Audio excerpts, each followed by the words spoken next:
diverse cultures, certain individuals have donned the guise of spirituality, not to serve, but to exert control. These individuals aren't genuine seekers of truth, nor are they students of the sacred path. Instead, they are often charismatic, intelligent, and articulate personalities, grappling with deep-seated emotional wounds. They discover that spiritual terminology and mystical concepts fulfill a profound, unmet need: the acquisition of power, admiration, and a convenient facade. They may adopt titles like guru, master, coach, healer, or lightworker, but these labels mask a far different reality. They aren't spiritual leaders. They are psychological predators. At their core, these individuals frequently exhibit profound insecurity. They harbor a sense of inadequacy or unworthiness they've never truly addressed. Rather than confronting this inner pain through genuine self-reflection or professional therapy, they leverage spiritual language to reverse their internal dynamics. Instead of appearing small and vulnerable, they project an image of power and wisdom. By employing metaphors relating to energy, vibrations, karma, or divine alignment, they skillfully evade scrutiny. Their followers are often captivated not by the substance of their words, but by their delivery, the composed demeanor, the measured tone, the detached gaze. This carefully crafted persona projects an aura of authority and otherworldly knowledge. This isn't the path of the mystic, it's the path of the manipulator. Their shadow self dominates their entire presentation. These spiritual charlatans utilize spiritual concepts not for self-transformation, but to manipulate others' perceptions. They become reliant on admiration, surrounding themselves with individuals who reinforce a distorted image of sainthood or enlightenment. They reject criticism, rarely admitting fault, and dismissing questioning as low-frequency energy or resistance. This creates an impenetrable fortress of perceived spiritual superiority. The most perilous among them exhibit narcissistic traits, or even a full-blown narcissistic personality disorder. These individuals don't simply enjoy admiration, they require it for survival.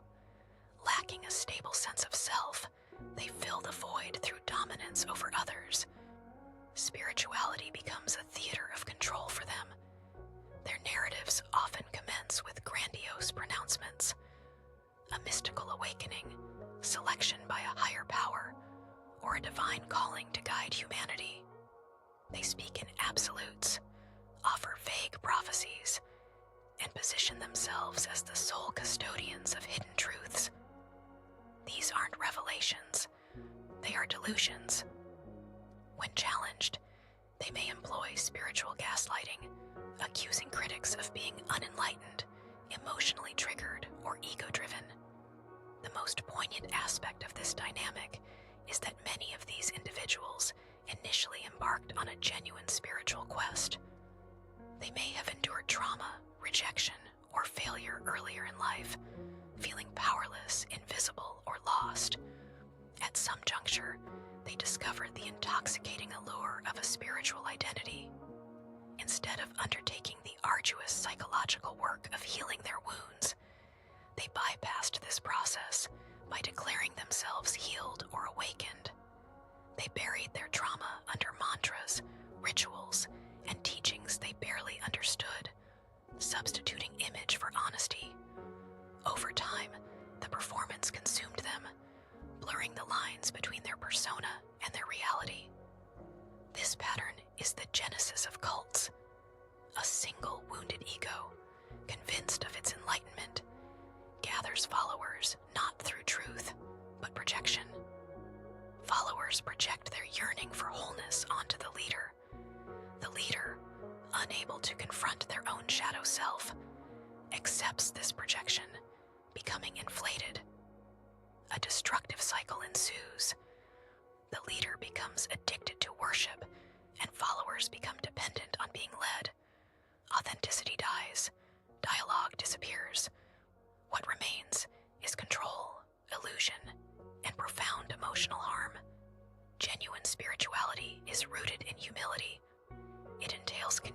self-inquiry, a willingness to be wrong, and the courage to confront one's own darkness.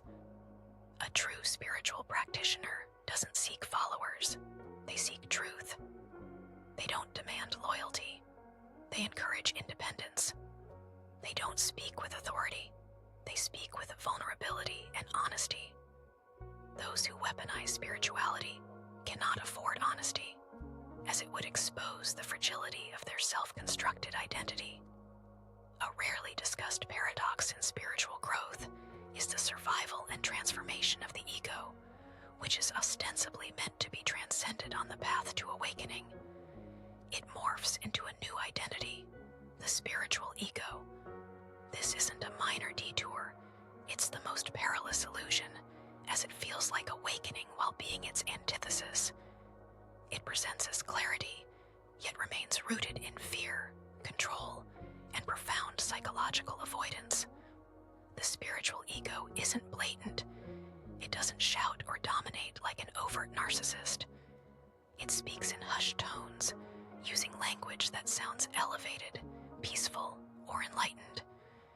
It cloaks itself in silence, minimalism, and moral superiority. It may appear modest outwardly, but inwardly, it's fueled by the primal fear of insignificance. The individual possessed by the spiritual ego hasn't dissolved the self. They've adorned it with robes, mantras, crystals, and wisdom.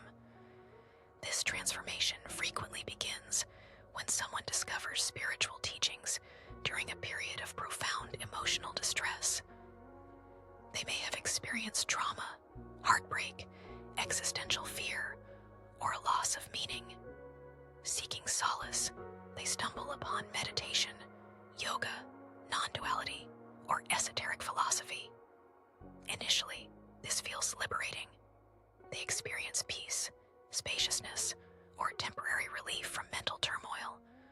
However, because their foundational wounds remain unhealed, their trauma unintegrated, they begin using these practices as a form of psychological escape. This is where the ego adapts. Faced with annihilation, it doesn't disappear, it evolves. It reasons, if I cannot achieve superiority through wealth or status, I will achieve it through consciousness. If I cannot dominate through intellect or beauty, I will dominate through purity, presence, and enlightened speech. This marks the birth of the spiritual ego, the same identity structure as before, now cloaked in Zen riddles and quotes from Ramana Maharshi. Outwardly, the spiritual ego may appear serene, wise, or evolved, but beneath the surface lies avoidance. They may preach non-attachment while shunning emotional intimacy, speak of oneness while judging others for being asleep, and repeat phrases like, "Nothing is real," or "I am not the body," to avoid feeling anger, grief, or fear. Instead of engaging in the challenging work of self-honesty, they hide behind abstract concepts. The mind that once constructed an identity around career or relationships now builds it around awakening, energy work, or sacred service. The outcome remains the same, an identity built on avoidance.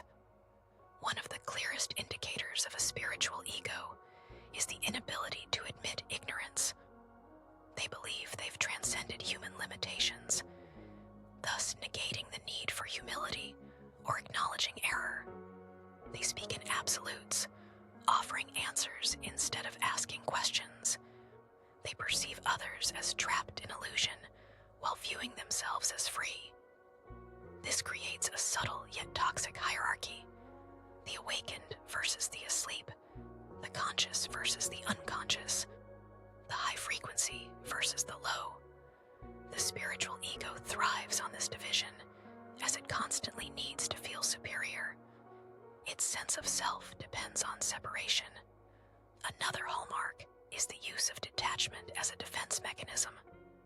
Genuine spiritual detachment stems from an open heart, the ability to let life flow without clinging. But when the ego commandeers this concept, detachment becomes coldness, emotional intimacy, labeling it non-attachment. They dismiss the suffering of others, calling it karma. They evade responsibility, calling it flow. In truth, they remain afraid to feel, to grieve, to relinquish control. Instead of confronting this fear, they label it liberation. Perhaps the most agonizing truth is that these individuals genuinely believe they are free. They aren't feigning. They aren't malicious. They're simply ensnared in the most refined illusion. The notion that awakening is something one can possess. Awakening isn't an achievement, a badge, or a title. It's the continuous dismantling of illusion, the relentless stripping away of every false identity, including the spiritual one. The path isn't an ascent, it's a descent into humility, rawness, and profound inner honesty. There's no greater betrayal of the sacred than its exploitation for profit under the guise of liberation. In the modern era, the commodification of spirituality has reached unprecedented levels of sophistication, with entire industries built around ancient practices, mystical teachings, and exotic philosophies. At first glance, it appears benign, even inspiring. Teachers offer retreats in Bali, sell awakening courses, or promote handcrafted alignment tools. But beneath the serene surfaces and polished marketing lies a deeply troubling reality. The sacred has become a product, and many of its sellers are entrepreneurs disguised in spiritual language, not healers or guides. The danger isn't in offering services or creating abundance. There's nothing inherently wrong with exchanging energy, offering wisdom for support, or sharing practices that benefit others. The problem emerges when the primary motivation isn't service but profit, not transformation but control, not humility but ego inflation. The most manipulative individuals, those discussed previously, have learned that by exploiting spiritual yearning, they can circumvent rational defenses. Individuals seeking spiritual growth are often vulnerable, open-hearted, and desperate for relief from suffering. They aren't just seeking information, they're seeking hope, and that is precisely what the spiritual profiteer sells. These individuals construct entire ecosystems around their persona. They offer online courses with escalating price points, claiming each level unlocks deeper activations or codes. They organize high-priced retreats, promising breakthroughs, ascension, or enlightenment, often in luxurious or exotic locations, to cultivate an atmosphere of transcendence. The environment itself becomes part of the illusion. The sacred is staged, curated for emotional impact. Participants are subtly manipulated through group pressure, emotional highs, and complex rituals that create an artificial sense of transformation. This high is mistaken for healing, and the teacher is credited with mystical power, but the effects are rarely lasting. As the emotional intensity fades, seekers are told they must return for the next level of insight, available, of course, for a fee. This creates a dependency loop where spiritual growth ceases to be about inner work, becoming instead the purchase of the next revelation. The teacher becomes the gatekeeper of transcendence, and followers begin to believe their evolution is contingent on the teacher's presence or approval. This isn't healing, it's addiction disguised as enlightenment. A particularly disturbing aspect of this manipulation is the exploitation of sexuality under the guise of tantra or sacred union. Some teachers claim intimacy with them is part of the spiritual journey. They distort ancient teachings about energy, kundalini, or divine polarity to justify their desires, often coercing students into deeply harmful relationships or sexual encounters. The power imbalance is masked by spiritual justification. When harm occurs, victims are often told it was part of their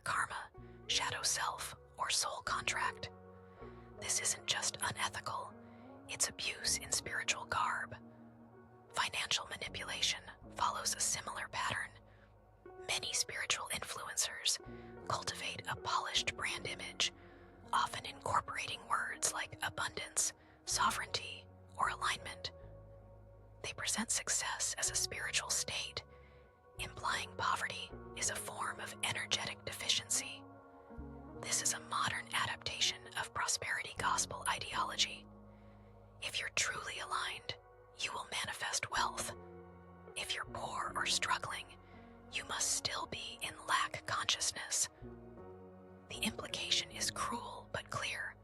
Suffering is your fault, and only by purchasing their guidance can you become whole. In reality, what's sold isn't enlightenment, it's fantasy, emotional comfort wrapped in mysticism, often laced with psychological suggestion techniques, groupthink, and consumer psychology. These healers may encourage followers to invest in expensive crystals, essential oil pyramids, or sacred tools promising to open chakras, raise vibrations, or clear ancestral trauma. Again, the issue isn't with the tools themselves, but with the illusion of dependence they create. The seeker becomes convinced that without these objects or the teacher, they are stuck, unworthy, or incomplete. The spiritual profiteer thrives on two things: your pain and your desire to be free of it. They are often adept at mirroring your struggles. They may seem warm, compassionate, and insightful, but listen closely, and you'll hear the subtle suggestion: you are not enough as you are, but with me, you could be. This is the lie that sells. It's seductive because it mimics genuine teaching. It offers progress. It dangles the carrot of awakening just out of reach, always requiring another payment, another initiation, another sacred download. This isn't a journey, it's a business model. Social media has amplified this phenomenon immeasurably. Spirituality is now content. The most visible teachers aren't the wisest, but the most marketable. Authenticity is replaced with branding. Sacred texts are reduced to bite-sized memes. Centuries of mystical insight are repackaged into 7-step guides and morning routines. Ancient lineages, guarded for millennia with reverence, are now advertised through hashtags and affiliate links. In this digital marketplace, truth becomes performance, and performance becomes profit. Please share this with anyone who needs to see it.